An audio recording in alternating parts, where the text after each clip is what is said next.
Assalamualaikum warahmatullahi wabarakatuh. Pertama-tama mari kita berserah diri pada Allah Subhanahu wa taala, Tuhan yang Maha Esa, agar kita dilindungi dan diberikan keselamatan hidup dunia dan akhirat. Salawat dan salam kita aturkan kepada Nabi besar Muhammad sallallahu alaihi wasallam. Allahumma sholli ala Muhammad wa ala ali Muhammad. Assalamualaikum ya Rasulullah. Para siswa, para guru, dan para mahasiswa dimanapun Anda belajar, dimanapun Anda berada, yang lagi membicarakan atau mengkaji tentang karya sastra, atau dalam kebingungan aspek apa yang mau dikaji dalam karya sastra, khususnya dalam bidang fiksi.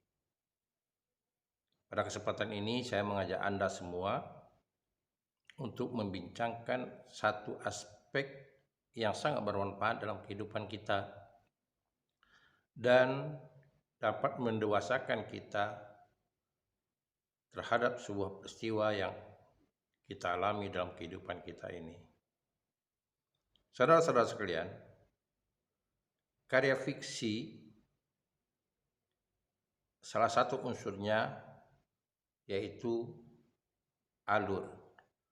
Alur ini terjadi atau dapat kita pahami setelah kita mengetahui rangkaian peristiwa yang terjadi dalam karya fiksi.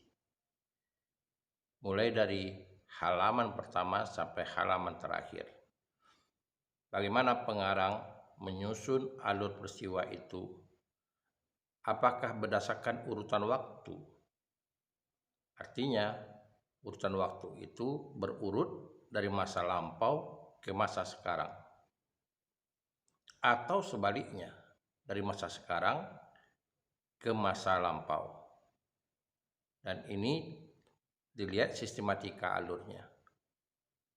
Kita tahu bahwa alur yang berurut dari masa lampau hingga masa sekarang, atau dari masa usia tokoh itu dari lahir hingga akhir hayatnya, maka kita kenal bahwa alur itu maju.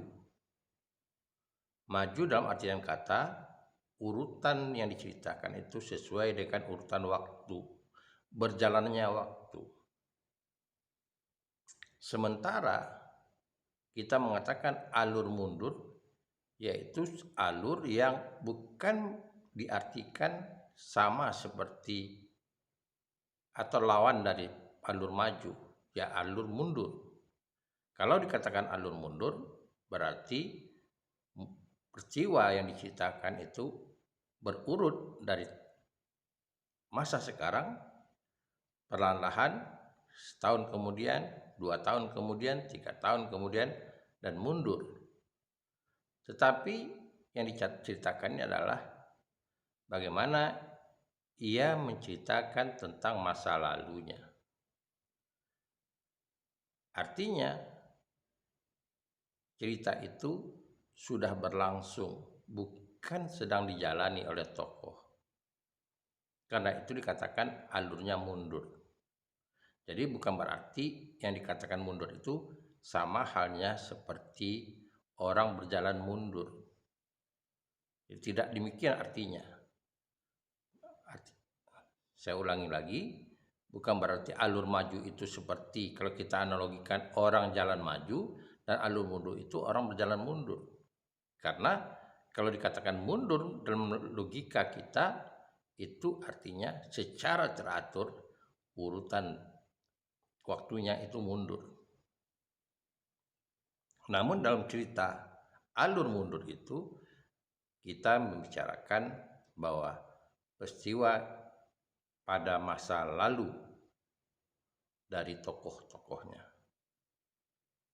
Begitu juga kalau kita membicarakan tentang alur maju mundur.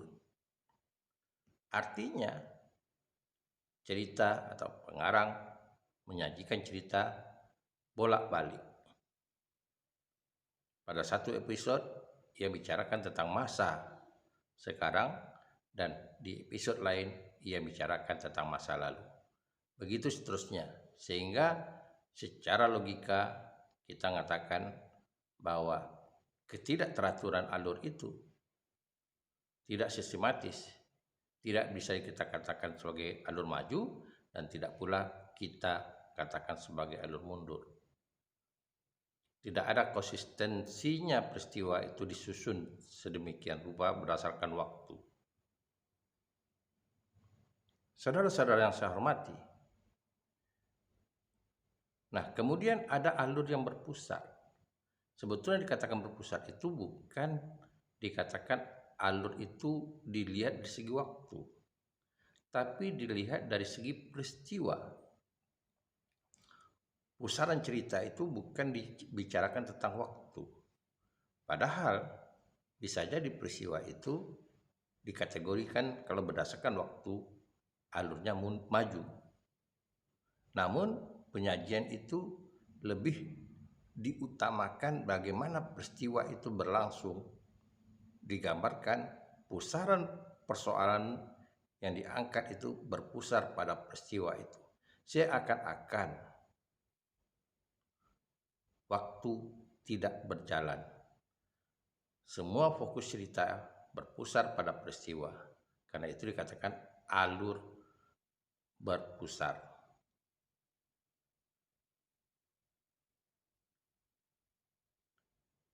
Artinya, cara pandang, cara penyajian cerita itu tidak melihat dari masa atau waktunya, tapi dari bagaimana sebuah konflik, sebuah peristiwa itu menjadi titik fokus dari sebuah cerita. Ada juga yang mengatakan bahwa karya fiksi itu ada yang anti alur. Artinya tidak mengenal alur. Sebetulnya juga sama dengan alur berpusar.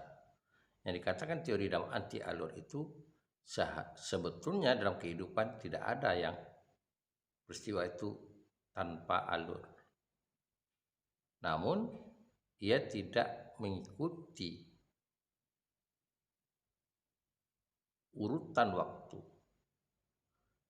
Ia ceritanya disusun berdasarkan perkembangan konflik, berdasarkan perkembangan sikap, berdasarkan perkembangan karakter,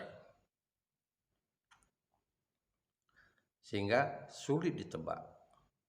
Biasanya cerita seperti ini memainkan pikiran kita untuk selalu berpikir bagaimana kita mengikuti peristiwa dan karakter tokoh. Dinamika itulah yang dikatakan bahwa karya sastra itu tidak menyusun alur sedemikian rupa. Ia lebih memfokuskan pada perkembangan situasi dan kepribadian tokoh. Nah, berbicara tentang alur ini, apapun nama alurnya, apakah itu alur maju, alur mundur, alur bolak-balik, alur berpusar, atau karya fiksi yang anti alur,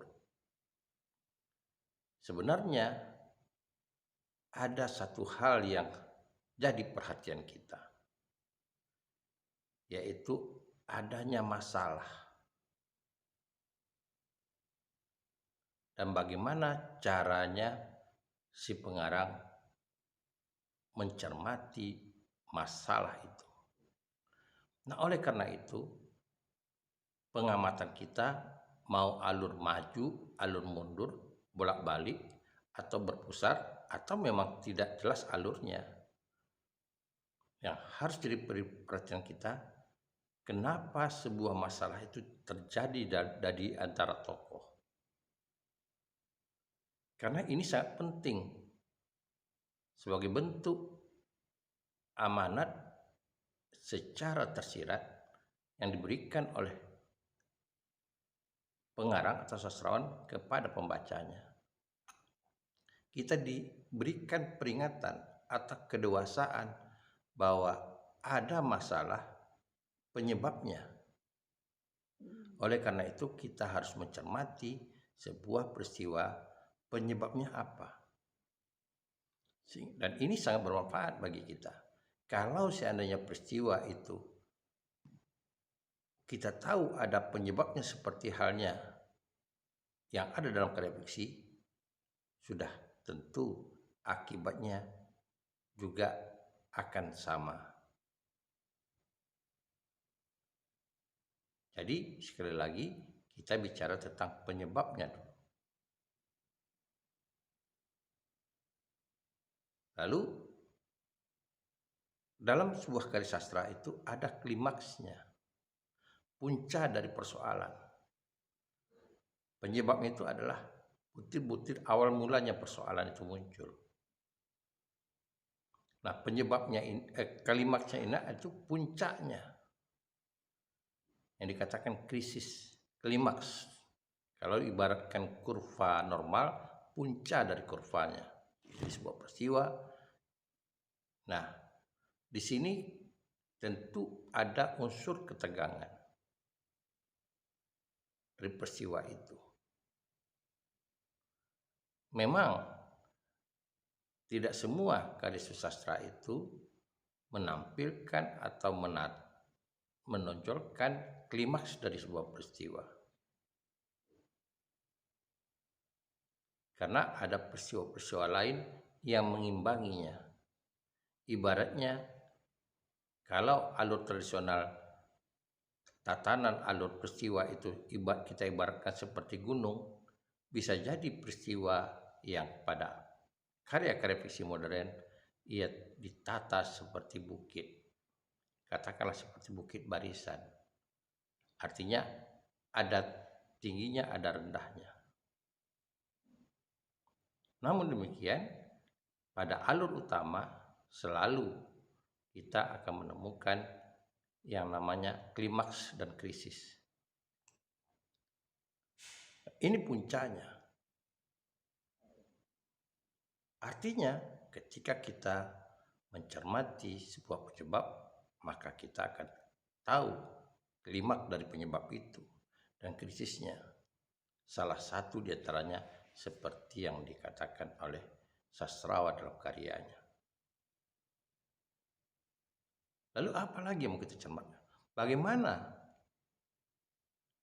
sastrawan menyelesaikan klimaks tadi, menguraikan klimaks tadi, sehingga yang kita katakan dalam akhir alur itu namanya peleraian, titik penyelesaiannya.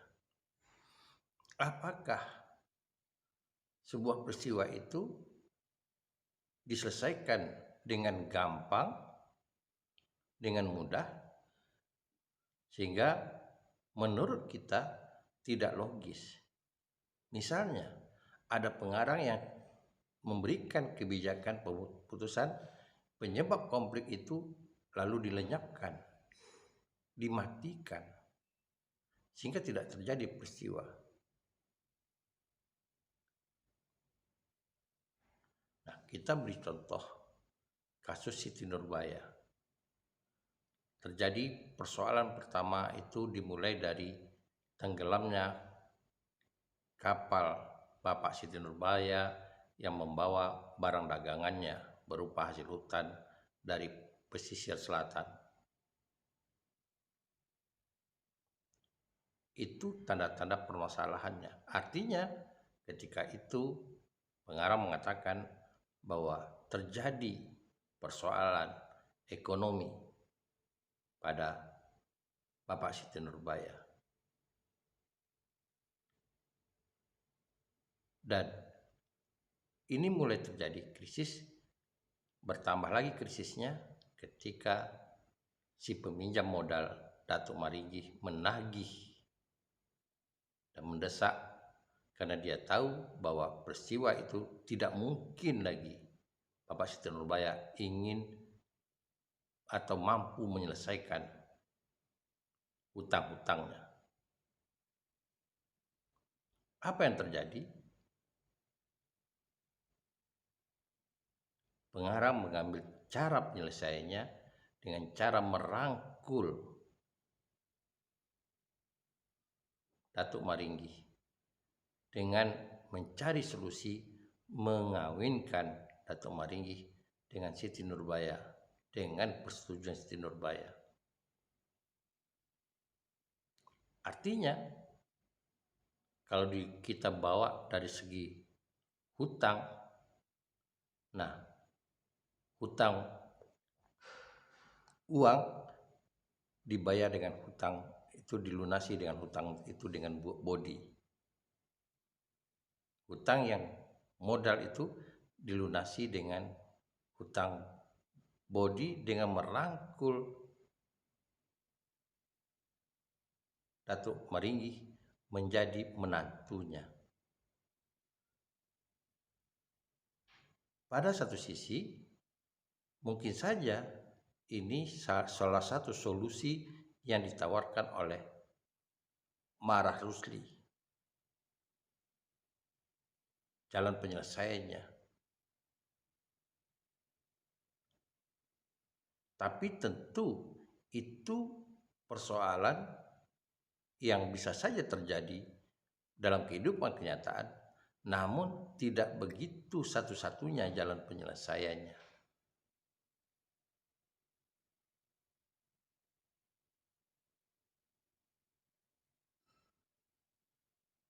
Nah, mungkin menurut Marsuli, ia melihat dari sisi yang pertama adalah tentang perilaku Datuk Maringgi.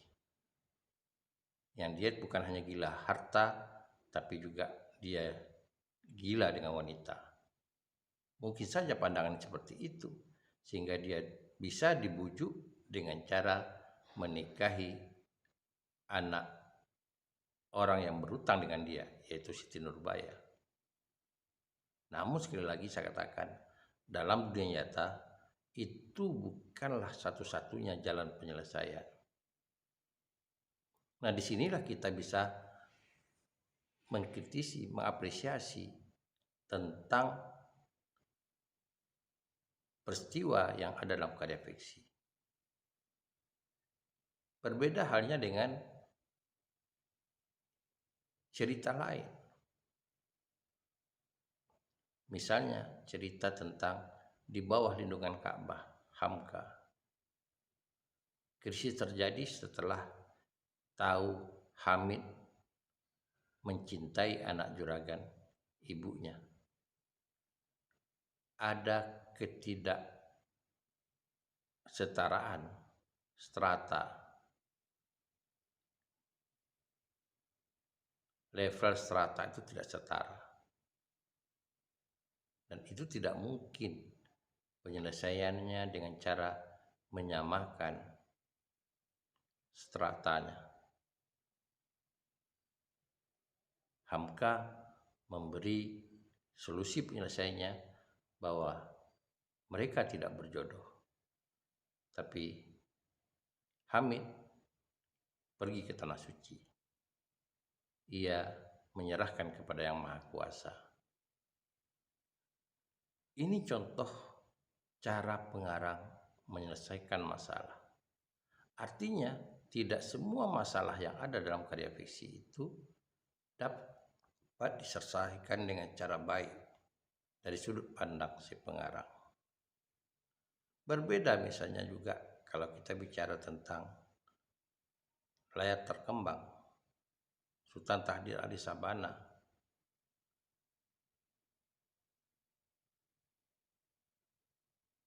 yang menghadirkan tokoh pengganggu namanya Tuti, yang masih saudara dengan Maria. Pengganggunya dalam arti kata bukan pengganggu dalam artian fisik, tapi cara pandangnya. Ia memberikan cara pandangan baru dengan menyetujui emansipasi wanita. Nah, pemikiran baru ini tentu mengalahkan pemikiran lama. Itu penyebabnya. Penyebab kebetulan Yusuf orang yang berpendidikan, mahasiswa kedokteran, ia tentu menyetujui pemikiran-pemikiran baru. Oleh karena itu, ia lebih berpihak pada Tuti dibandingkan pada kekasihnya, Maria.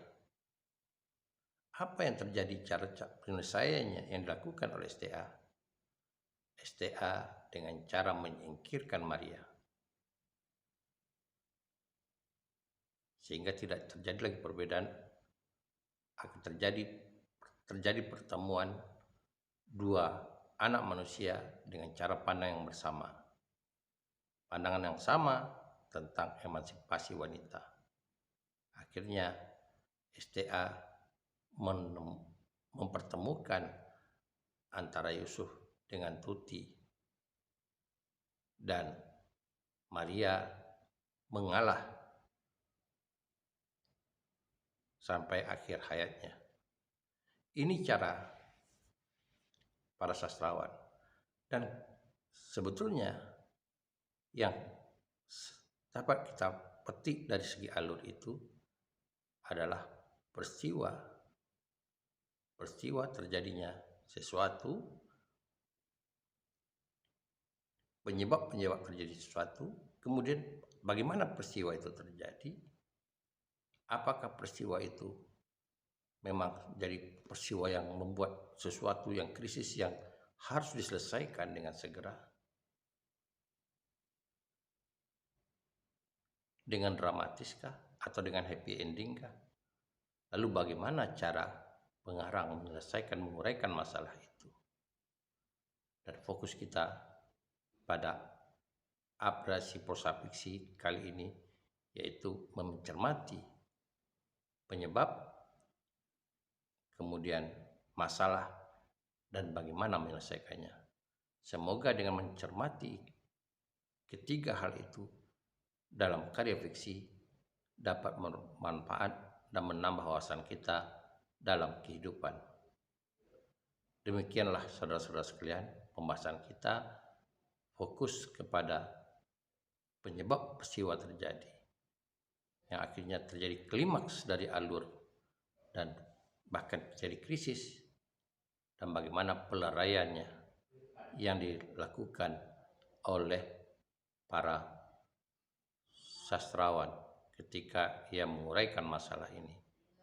Semoga Anda dapat mencermati karya prosa fiksi dari aspek peristiwa, mulai dari penyebab peristiwa dan peristiwa itu sendiri, dan bagaimana pengarang menyelesaikan peristiwa itu. Semoga ini sangat bermanfaat dalam kehidupan kita, karena manusia itu tidak luput dari menghadapi peristiwa, dan kita bisa jadi mengantisipasi dari peristiwa yang akan kemungkinan terjadi karena kita mempelajari gejala-gejalanya. Dan jika hal itu sudah terjadi, kita tahu bagaimana jalan penyelesaiannya. Demikianlah saudara-saudara sekalian, kajian kita pada kali ini tentang apresiasi prosa fiksi pada aspek peristiwa dari sisi alur. Terima kasih, semoga Anda bisa mencermati peristiwa yang ada atau yang dijadikan titik fokus dari karya fiksi. Wabillahi taufiq wa hidayah. Assalamualaikum warahmatullahi wabarakatuh.